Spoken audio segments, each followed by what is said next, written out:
Greetings everyone, welcome back to मेधुनव classes. बेटा आज हम करेंगे literature portion section D part, जो कि आपके सैम्पल पेपर का पार्ट है। क्वेश्चन नंबर 6 आपका आएगा सीन पैसेज। उनमें से आपने कोई एक करना है। स्टार्ट करते हैं। Read the given extract and answer the questions anyone. Option 1 में काठमांडू चैप्टर से दिया गया है पैसेज स्टार्ट करते हैं। I look at the flute seller standing in a corner of the square near the hotel.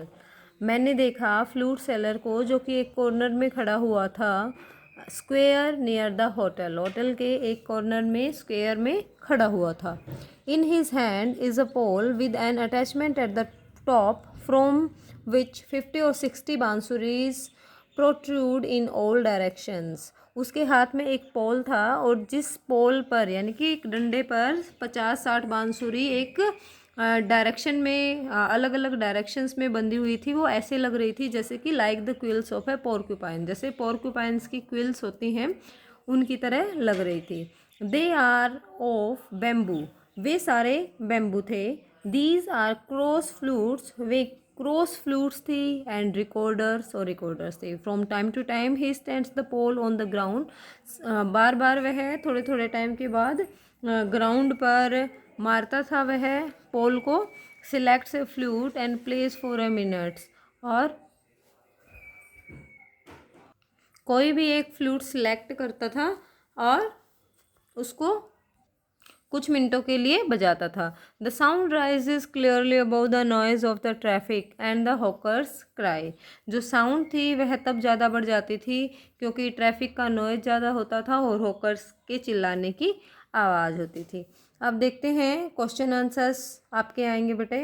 जैसे कि क्वेश्चन दिया हुआ है, what does the narrator's choice to observe the flute seller in detail suggest about the state of mind. What does the narrator's choice, narrator की जो choice थी to observe करने की, किसको, द फ्लूट सेलर को, इन डिटेल में suggest, क्या suggest करती है, क्या बताती है about their state of mind, उनके स्टेट ऑफ माइंड को। तो आंसर रहेगा हमारा, it shows the narrator is in a calm and observant state of mind. वो दिखाता है कि जो नरेटर है वो बड़ा ही शांत और ऑब्जर्वेंट स्टेट ऑफ माइंड का इंसान है। Based on the extract, what can be inferred about the fruit seller's relationship with his craft। जो फ्रूट सेलर है उसका रिलेशनशिप उसकी क्राफ्ट से कैसे है।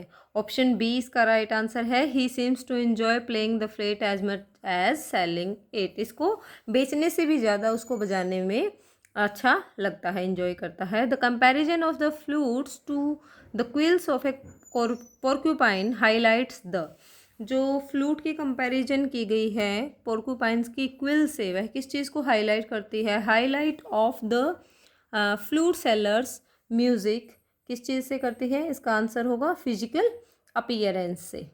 ठीक है, नेक्स्ट आता है बेटा fourth portion, how does the author's use contrast in the extract to draw attention to the flute seller.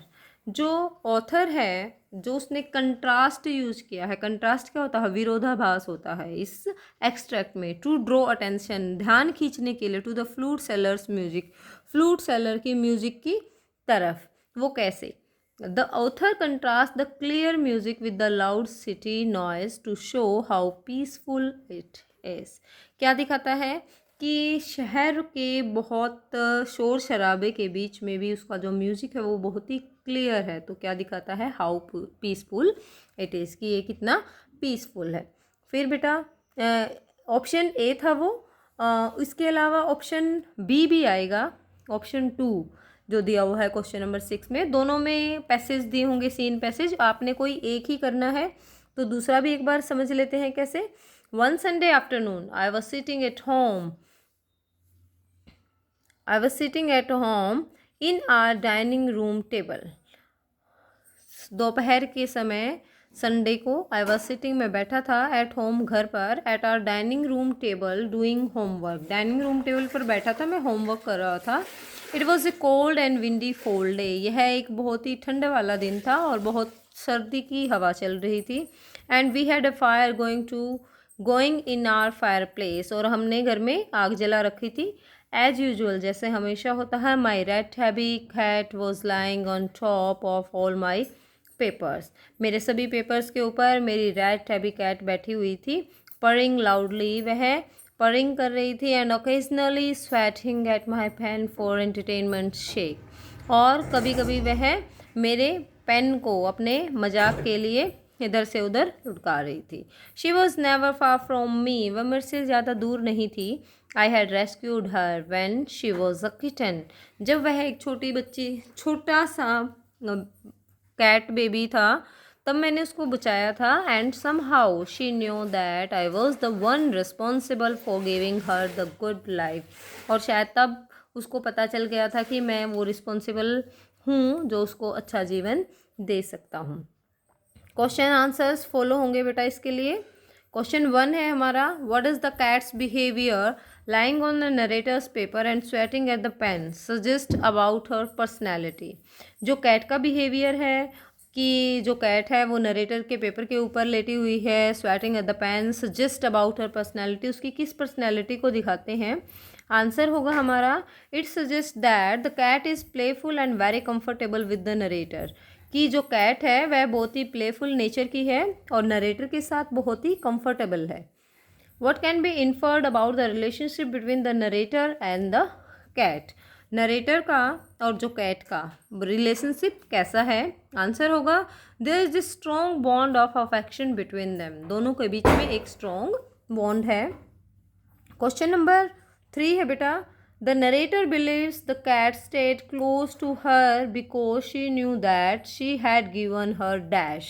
Option होगा, आंसर होगा हमारा द गुड लाइफ, कि उसको कैट को लगता था कि जो नरेटर है वही उसको अच्छी लाइफ दे सकता है। Here is question number 4. How does the authors use the cat's action to symbolize their bond with the narrator? जो cats के जो actions थे वो क्या symbolize करते हैं कि जो nature का narrator का जो bond है वो cat के लिए कैसा है। आंसर है, the cat constant presence and playful action shows her deep trust and love, कि उसको लगता था कि वो बहुत ही ज़्यादा विश्वास करती है उस पर और उसे बहुत प्यार है दोनों को। Read the given extract and answer the questions. बेटा जो क्वेश्चन नंबर 7 आएगा उसमें पोएट्री का एक्सट्रैक्ट दिया होगा, जबकि क्वेश्चन नंबर 6 में हमारा एक्सट्रैक्ट था वो चैप्टर से दिया हुआ है। ठीक है, तो इसमें भी आपने कोई एक करना है, दोनों ऑप्शन आप नहीं करेंगे। ऑप्शन 1 में है a slumber did my spirit seal, जो ये पोएम है उस पोएम से कुछ लाइनें दी गई हैं। लाइन है हमारी, a slumber did my spirit seal, वह नींद जिसने मेरी स्पिरिट आत्मा को सुला दिया। I had no human fears, अब मुझे किसी भी इंसान का डर नहीं है। शी सीम्ड ए थिंग, अब वह एक चीज़ नज़र आ रही है। दैट कुड नॉट फील, जो फील नहीं कर पा रही। The touch of earthly years, इस धरती पर इतने साल रही लेकिन अब वह इस धरती के स्पर्श को महसूस नहीं कर पा रही है। तो क्वेश्चन आंसर है बेटा, फर्स्ट क्वेश्चन है, what is the phrase a slumber did my spirit seal suggest about the poets emotional state. Poet की क्या इमोशनल स्टेट ये पोएम दिखाती है।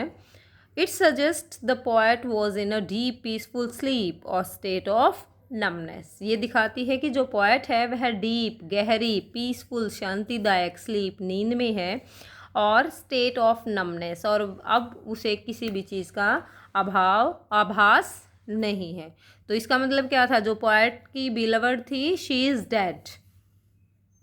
Question number 2, what can be inferred about she from the lines of the stanza. इसमें जो she दिया हुआ है वो किसके लिए आया है।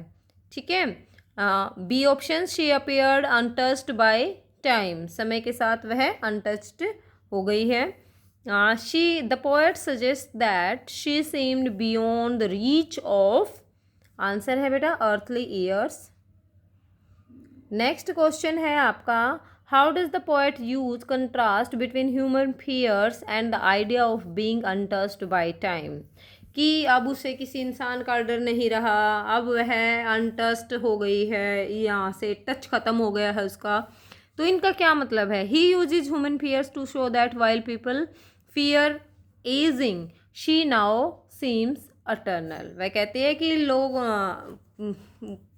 ह्यूमन फियर नहीं रहा, यानी कि एजिंग का डर नहीं रहा, बढ़ने का, उम्र बढ़ने का अब डर नहीं रहा, क्योंकि वह तो अब अटर्नल हो गई है, शाश्वत हो गई है। ऑप्शन 2 आएगा बेटा, उसमें भी एक पैसेज होगा जो कि पोएट्री से लिया गया होगा। पोएट्री का पैसेज यहाँ दिया गया है, द लेक आइल ऑफ इन्सफ्री। हम दोनों को ही कर रहे हैं अभी तक, क्योंकि आपको जो भी बेटर लगे आपने वही करना है पेपर में, आप दोनों सॉल्व नहीं करेंगे। ऑप्शन 2 में दिया है, आई will arise and go now, मैं उठूंगा और मैं जाऊंगा। For always night and day I hear the lake water lapping with low sounds by the shore, मैं दिन रात वाटर, पानी की जो लैपिंग है उसकी धीमी धीमी आवाज़ है जो किनारे से टकराने की, उसको सुनूंगा। While I stand on the road वे, जब मैं रोड के किनारे खड़ा होऊंगा, और ऑन द पेवमेंट्स ग्रे, और जहाँ पर जो पेवमेंट्स हैं वो ग्रे होंगी। I hear it in the deep heart's core, तो मैं दिल की गहराइयों से उसे सुनूंगा। क्वेश्चन है बेटा, what is the poet's repeated resolve I will arise and go now reveal about his state of mind. बार बार वह पोएम में कहता है कि I will arise and go now, मैं अभी उठूंगा, मैं जाऊंगा, तो ये उसकी किस स्टेट ऑफ माइंड को दिखाती है? आंसर है बेटा, it reveals his strong determination to escape to nature. Nature का स्ट्रॉन्ग डिटर्मिनेशन उसको दिखाती है। क्वेश्चन नंबर 2 है बेटे, what can be infer about the poet's longings from the sounds he describes. What can be informed about the poet's longing, poet की जो इच्छा है, from the sounds he describes, उन साउंड्स की को डिस्क्राइब वह किस तरीके से करता है, ठीक है। तो आंसर बेटा सी ऑप्शन इसका आंसर रहेगा, his desire to return to nature is constant and deeply felt. उसकी जो प्रकृति के पास वापस लौटने की जो डिजायर है वह कॉन्स्टेंट, लगातार है, डीपली फेल्ट, वह अंदर से महसूस करता है। थर्ड पोर्शन है बेटा, the poet hears the sound, the poet hears the sound of lake water not just with his ears but in his deep heart's core। ये तो पोएम में ही सेम टू सेम लाइनें थी। How does the contrast between the roadways and the lake's low sounds highlight the theme. जो poet ने last line में describe की हुई लाइनें हैं, रोडवेज और लेक की लो साउंड्स, वो किस चीज़ को इंडिकेट करती हैं, वो कैसे कंट्रास्ट दिखाती हैं? आंसर है बेटा, he contrasts the grey city with the peaceful lake. वह ग्रे सिटी को पीसफुल लेक के साथ कंट्रास्ट करता है, to show his longings for peace, की लॉन्गिंग होती है तड़प, ठीक है। तो उसको किस चीज़ की तड़प है? फॉर पीस, शांति की खोज में उसको मतलब जाना है, इस चीज़ को दिखा रहा है कि उसने ग्रे सिटी का मतलब है जो बड़े बड़े शहरों में आजकल सीमेंट ईंट, यानी कि वन नेचर ख़त्म होकर के इंडस्ट्रियलाइजेशन हो गया है, बड़ी बड़ी बिल्डिंग्स बन गई है, उनका कंट्रास्ट उसने पीसफुल लेक के साथ किया है। फिर बेटा आपका क्वेश्चन नंबर 8 आएगा, answer any 4 of the following 5 questions in about 50 words each. आपने 5 क्वेश्चंस दिए होंगे, 5 में से केवल 4 करने हैं। इस बात का ध्यान रखना है इसमें कि क्वेश्चन जो भी करो आप उसके पार्ट्स आपने एक ही साथ करने हैं। एक ही साथ का मतलब है कि जैसे क्वेश्चन नंबर 8 किया तो क्वेश्चन नंबर 8 के ABCDEFG जो भी आपने पार्ट करने हैं वो करने के बाद ही आप क्वेश्चन नंबर 9 10 जो भी आपने करना, कंप्लीट क्वेश्चन आगे पीछे कर सकते हो लेकिन पार्ट्स के साथ ही करना है, ठीक है। तो ए ऑप्शन में दिया है, Maria Sharapova journey to success was filled with sacrifice. Maria Sharapova की जो जर्नी है, जो सफलता की जर्नी है, उसमें बहुत सारे बलिदान है। Explain how her determination and emotional strength helped her reach the top. इस चीज़ को एक्सप्लेन करो कि किस तरीके से उसका डिटर्मिनेशन, उसकी इमोशनल स्ट्रेंथ है, उसने उसको reach for the top, top यानी कि बिल्कुल ऊंचाई पर पहुंचाया है। आंसर हम कैसे लिखेंगे? Maria Sharapova move to the US alone at a young age. छोटी सी उम्र में मारिया शारापोवा है वह US चली गई थी। लिविंग हर मदर बिहाइंड, अपनी माँ को छोड़ गई थी। Her determination helped her endure loneliness and tough training. उसका जो डिटर्मिनेशन था, दृढ़ संकल्प था, उसने उसके अकेलेपन को और उसकी टफ ट्रेनिंग को सहन करने में, एंड्योर होता है सहन करने में, हेल्प की। Her emotional strength allowed her to focus on her गोल।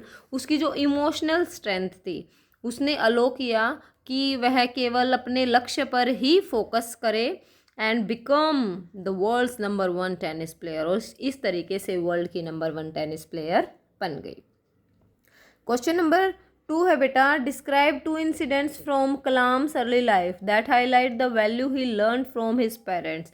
कलाम की ज़िंदगी के 2 इंसिडेंट बताओ जब उसने अपने पेरेंट्स से, ही लर्न उसने सीखा है अपने पेरेंट्स से क्या चीज़ें। How did these values influence his later life, किस तरीके से इन वैल्यूज़ ने जो उसने अपने माता पिता से लिए हैं, इन वैल्यूज़ ने उसके लेटर बाद के जीवन में क्या प्रभाव डाला। आंसर है बेटा, Kalam learned honesty and self discipline from his father. Kalam ने ऑनेस्टी और सेल्फ डिसिप्लिन अपने पिता से सीखा। From his mother he learn a deep faith in goodness and kindness, अपनी माँ से उसने अच्छाई और दयालुता सीखी। These values shaped his character and guided him to become a humble leader and scientist in his later life. इन्हीं value ने, इन्हीं हिज कैरेक्टर, उसके कैरेक्टर को, उसके चरित्र को गाइड किया क्या बनने में, एक बहुत अच्छा लीडर, बहुत ही हम्बल, संयमी और एक अच्छा साइंटिस्ट बाद की जिंदगी में। नेक्स्ट क्वेश्चन है बेटा question number 3, explain how the theme of mistaken identity shapes the events of the play.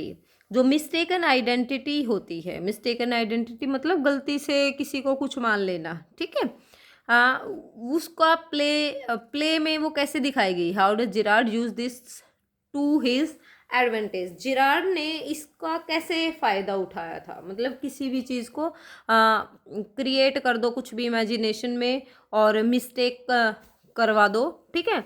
अब देखते हैं, the intruder tries to kill Gerard to steal his identity. Intruder Gerard को मारना चाहता था और उसकी आइडेंटिटी चुराना चाहता था and live a safe life, और चाहता था कि मैं जेरार्ड बन के जी जाऊँगा।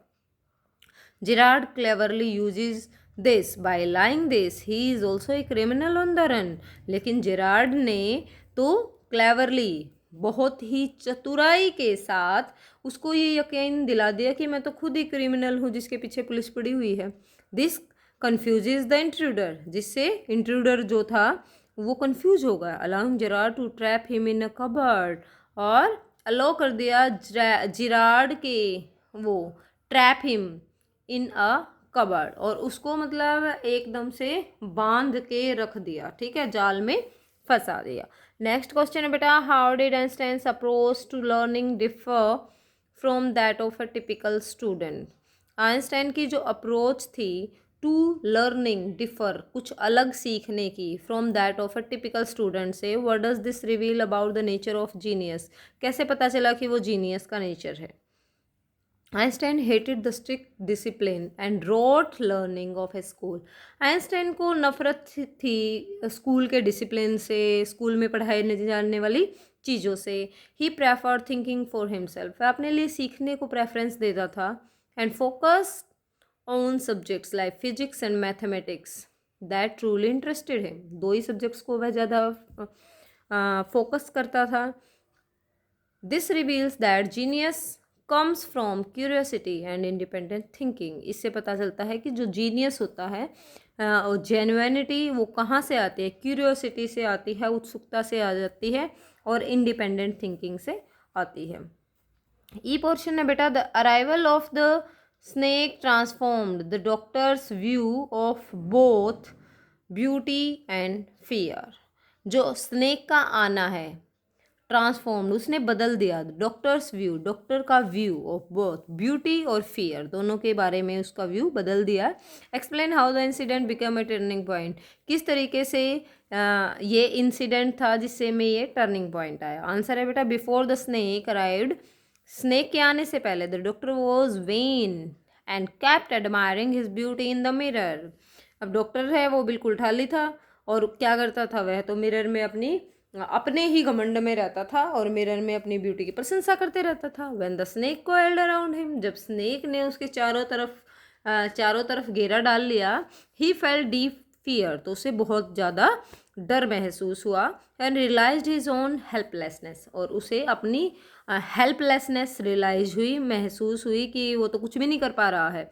This incident made him humble, इस इंसिडेंट से वह हम्बल बन गया, and changed his focus from looks to the value of life, और उसका जो फोकस था मेन, वह आउटर लुक से बदलकर जिंदगी की वैल्यू ऑफ लाइफ में टर्न हो गया. फिर बेटा आपका क्वेश्चन नंबर 9 आएगा. क्वेश्चन नंबर 9 में 3 क्वेश्चंस दिए होंगे, जिनमें से आपने केवल 2 ही करने हैं. Let us start. Answer any 2 of the following 3 questions in about 40 to 50 words each. First question है, what changes take place in the swallow as he spends time with the happy prince. जैसे swallow bird है वो happy Prince के साथ साथ time बिता रहा था, तो उसकी थिंकिंग में क्या चेंज आया. How does their relationship transform both characters, कैसे दोनों के कैरेक्टर्स का ट्रांसफॉर्मेशन हो गया. आंसर बेटा, the swallow changes from a selfish bird into a kind and helpful companion. Swallow selfish bird से एक काइंड और हेल्पफुल कंपेनियन बन गया. Instead of flying to Egypt he stays to help the prince give his gold and jewels to the poor. Egypt उड़ने की बजाय उसने Prince की हेल्प की, लोगों को क्या देने में, गोल्ड और jewels. This relationship transform them both into symbols of true love and sacrifice. इनके रिलेशनशिप ने ट्रांसफॉर्म बदल दिया दोनों को, किस रूप में, वे दोनों किस चीज़ का सिंबल बन गए, लव एंड सेक्रीफाइस का. बी ऑप्शन है. Describe the transformation in Johnsy's attitude after seeing the last leaf. Johnsy के एटीट्यूड में आखिरी पत्ता देखने के बाद क्या बदलाव आया. What lesson does she learn, क्या लेसन उसने सीखा. Johnsy was depressed and believed she would die when the last leaf fell. Johnsy बिल्कुल डिप्रेस हो गई और उसको पक्का यकीन हो गया कि जैसे आखिरी पत्ता गिरेगा वह मर जाएगी. When she sees the last leaf survive heavy storm, जब उसने देखा कि जो लास्ट लीफ है बहुत ही तेज तूफान को भी बर्दाश्त कर रहा है, she regain her hope and will to live, उसकी उम्मीद जाग गई और जीने की इच्छा उसमें आ गई. She learns the lesson that it is a sin to want to die and that hope is powerful. ये सिखाता है कि उसके मन में क्या आ गया कि मरने की इच्छा करना पाप है, क्योंकि होप, उम्मीद है, वो सबसे पावरफुल है. Why was Toto considered both a naughty and an entertaining pet? Describe with examples from the text. जो टोटो है उसको नोटी और एंटरटेनिंग पेट क्यों कहा गया है, एग्जाम्पल्स बताओ. फर्स्ट देखो, Toto was naughty because he destroyed curtain, wallpaper and clothes. ठीक है, उसने सब कुछ तो खराब कर दिया था. ही वॉज एंटरटेनिंग, वह एंटरटेनिंग भी था because of his clever and funny tricks, क्योंकि उसकी जो क्लेवर और फनी ट्रिक्स थी. Like trying to take a bath like a human, कि ह्यूमन की तरह उसे वो बात कर रहा था, हाँ बात ले रहा था. नेक्स्ट है, his bright eyes and quick movements made him a very lively but troublesome pet. His bright eyes, जो उसकी चमकदार आंखें थी, और क्विक मूवमेंट्स, जो उसके क्विक मूवमेंट्स थे, made him a very lively, उसने उसको बिल्कुल लिवली बना दिया था, बट ट्रबलसम पेट, लेकिन ऐसा पेट बना दिया जो सबके लिए मुसीबत खड़ी करने वाला हो. नेक्स्ट बेटा आता है आपका question number 10. Answer any one of the following 2 questions in about 100 to 120 words. Question number 10 में 2 क्वेश्चन होंगे, 2 में से आपने कोई एक करना है. एक क्वेश्चन होगा वो 6 नंबर का होगा. तो क्वेश्चन नंबर 1 का जो ऑप्शन 1 ए पार्ट आएगा वो देखो. The story suggest that technology can never fully replace human teachers. ये स्टोरी बताती है कि जो टेक्नोलॉजी है वो ह्यूमन टीचर्स को फुल्ली रिप्लेस नहीं कर सकती. ये चैप्टर है हमारा द फन दे हैड. तो क्वेश्चन क्या है, डू यू एग्री, क्या आप एग्री हो. Use detail reference from the story to discuss the disadvantages of Margie's robotic learning environment and why she longs for real classrooms.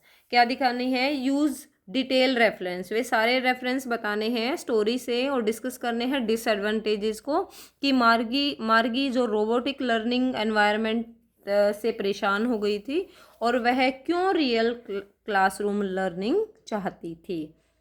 Answer में लिखोगे I agree that technology can not replace human teachers because Margie's robotic teacher is a mechanical and lacks emotions. ठीक है, तो हमेशा जब भी इस तरीके का क्वेश्चन आए तो जो फर्स्ट लाइन है वो तो आपने यूं क्यों लिख देनी है, आई एग्री करके। ठीक है, I agree that technology can not replace human teachers because, क्योंकि मारिया की जो रोबोटिक टीचर है वो मैकेनिकल है और उसमें इमोशंस की कमी है। One disadvantage is that the machine is adjusted to a specific level, machine को एक स्पेसिफिक लेवल पर एडजस्ट कर देते हैं, making it boring and stressful when it malfunctions. ठीक है, लेकिन जब ये काम करती है तो ये बड़ा बोरिंग सा होता है। Margie has to sit alone in room, अकेले कमरे में बैठना पड़ता था, which makes learning a lonely activity, जिससे लर्निंग क्या है, एक अकेलापन लगता है, विदाउट एनी सोशल इंटरेक्शन।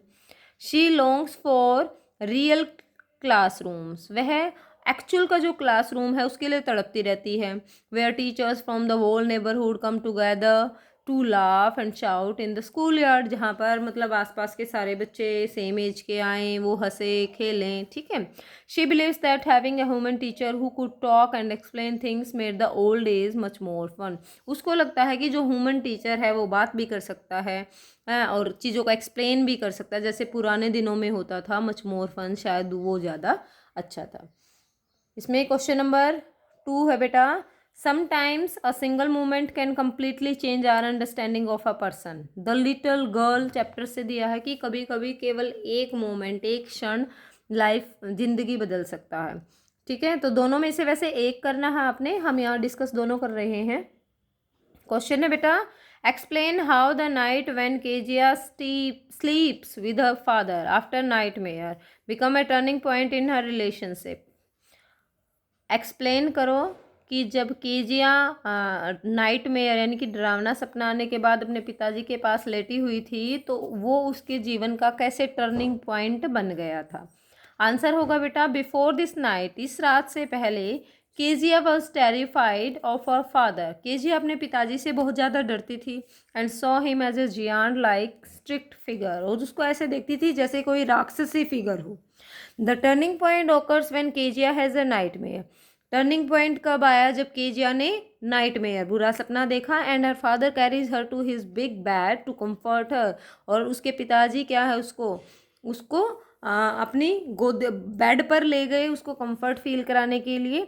ऐसी snugged as she snuggles close to him, जैसे ही वह उसके पास आई, she realizes that he is not a monster, उसको महसूस हुआ कि ये राक्षस नहीं है, but a hard working man, लेकिन एक मेहनती आदमी है, who gets too tire to play like mister McDonald, जो मतलब इतना थक जाते हैं कि मिस्टर मैकडोनल्ड के जैसे नहीं खेल सकते। नेक्स्ट है, she feels his big heart, वह उसके बड़े दिल को फील करती है, beating, and understands that his strictness comes from his difficult life, कि जो उसकी स्ट्रिक्टनेस है वह शायद उसकी लाइफ स्टाइल डिफ़िकल्ट है उसके कारण है। This moment changes her fear into love and sympathy, इस क्षण ने उसके जो डर है उसको प्यार और सहानुभूति में बदल दिया, showing that hidden kindness can be revealed in times of need, कि ये दिखाता है कि काइंडनेस, दयालुता है, वह हिडन होती है, कैन बी रिवील्ड, कभी भी उजागर हो सकती है जब समय हो। क्वेश्चन नंबर 11 आएगा बेटा आपका, उसमें भी वो भी 6 नंबर का आएगा, और वो आपकी मोमेंट वाली बुक से आएंगे, 2 क्वेश्चन लॉन्ग, दोनों में से कोई एक करना है। डिस्कस करते हैं। How does the strange justice system and guru's final solution contribute to the humour and deeper meaning in the kingdom of fools. Kingdom of fools में जो गुरु का फाइनल डिसीजन था और जो वहाँ का जस्टिस सिस्टम था यानी कि न्यायिक सिस्टम था, वो किस तरीके से ह्यूमर होता है मजाक, ठीक है, जिससे हंसी, जिसको पढ़ करके हंसी आए, और डीपर मीनिंग, और कैसे उसका गहन मीनिंग है। The justice system is humorous, वहाँ का जो कानूनी व्यवस्था थी वो बहुत ही ह्यूमरस, हास्यपद थी, because the king tries to blame a wall, क्योंकि जो राजा है वह एक वोल को ब्लेम करता है, अ मर्चेंट को करता है, ब्रिक लेयर, ईंट ब्रिक लेयर होता है जो मिस्त्री होता है, जो ईंटें बनाता है, ठीक है, लगाता है, उसको ब्लेम करता है, and even a dance for a thieves death, यहाँ तक कि एक डांसर को भी थीफ, चोर की मृत्यु के लिए गुनाहगार मानता है।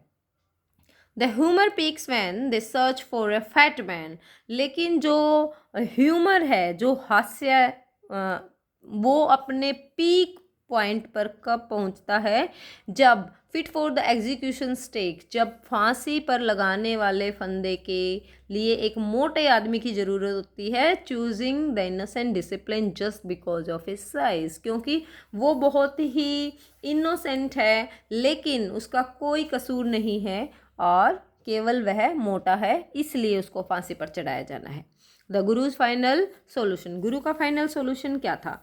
Tricking the king into thinking the first to die will become king in the next life. ये ट्रिक उसने किंग के दिमाग में डाल दी कि जो पहले मरेगा वह अगले जन्म में राजा बनेगा। Is a clever way to use the king's greed against him, कि वह एक चतुराई वाला तरीका था कि राजा की इच्छा थी दोबारा से राजा बनने की। The deeper meaning is that fools are dangerous. Deeper meaning क्या है, गहरा मीनिंग क्या है? जो फूल्स, मूर्ख होते हैं, वो डेंजरस होते हैं, and only a wise person can handle them, केवल एक बुद्धिमान व्यक्ति ही उनको हैंडल कर सकता है। It shows that wisdom and wit are more powerful than a crown और अ स्वॉर्ड। एक तलवार से, एक ताज से, ठीक है। यहाँ पे क्राउन और स्वॉर्ड का मतलब, क्राउन का मतलब है राजा से है, ठीक है। एक क्राउन, एक स्वॉर्ड, उनसे ज़्यादा पावरफुल क्या होती है? विजडम, बुद्धिमता, विट, बुद्धिमानी, ठीक है। क्वेश्चन नंबर 2 आएगा और करके, दोनों में से एक करना है जो भी आपको ठीक लगे। What incidents marks his turning point and what does the story suggest about the power of kindness and second chances? Sorry. What incident, कौन से इंसिडेंट थे मार्क हिज टर्निंग पॉइंट जिससे उसके जीवन में बदलाव आया, and what does the story suggest, जो स्टोरी बताती है about the power of kindness, दयालुता की कहानी, दयालुता की शक्ति, एंड सेकंड चांस। और सेकंड चांस क्या था? बेगर पोएम चैप्टर से है ये। Lushkoff is a beggar who lies to get money, but his first turning point is when Sergei offers him work chopping wood. लश्कोफ एक बैगर है जो पैसे के लिए झूठ बोलता है, लेकिन उसके जीवन का पहला टर्निंग पॉइंट, बदलाव तब आया जब सरगई ने उसको काम ऑफर किया लकड़ियाँ काटने का। However, the real turning point is the silent kindness of Olga, the cook. Actual में देखा जाए तो रियल टर्निंग पॉइंट था ओल्गा की दयालुता का, की साइलेंस, चुप्पी, ठीक है। ओल्गा कौन थी? कुक थी। Olga scolds him but secretly chops all the woods for him so he can earn his pay. Olga उसको डांटती थी लेकिन सीक्रेटली, बिल्कुल बिना बताए, सारी लकड़ियाँ उसके लिए काट देती थी ताकि वह कुछ पैसे कमा सके। Her selfless act and her tears over his miserable state touch Laskov's heart and make him stop drinking. उसका जो सेल्फलेस, जो सेल्फिश होता है बेटा, जो सेल्फलेस हम कह सकते हैं कि जो अपने बारे में ना सोचे, ठीक है, ऐसा कि जिसमें खुद का स्वार्थ ना हो, ऐसा एक्ट। एंड हर टीयर्स, और उसके जो आंसू थे उसकी मिजरेबल स्टेट को देख करके, दयाल, उसकी बिल्कुल दयनीय स्थिति को देख करके वह रोती थी। उस चीज़ ने लश्कोफ के दिल पर एक छाप छोड़ दी और जिसके कारण उसने पीना बंद कर दिया। The story suggest that while discipline is good, true story हमें बताती कि जब कोई भी काम अच्छा हो, ट्रू काइंडनेस, सच्ची दयालुता हो, एंड अ सेकंड चांस, और दूसरा मौका मिलता है, can completely transform a person soul, शायद किसी की भी ज़िंदगी बदल सकती है। बेटा इस तरीके से ये लिटरेचर पोर्शन था हमारा, और आप लिटरेचर पोर्शन को बिल्कुल भी छोड़कर नहीं आओगे। अगर आपको किसी भी क्वेश्चन का आंसर समझ नहीं आ रहा है या आपको उसका आंसर याद नहीं है, तो उसके लिए आप माइंड मैप लिख सकते हैं।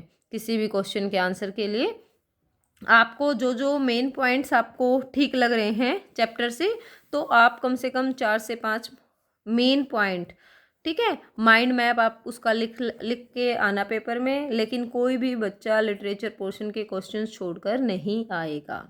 All the best for your exams, have a nice day.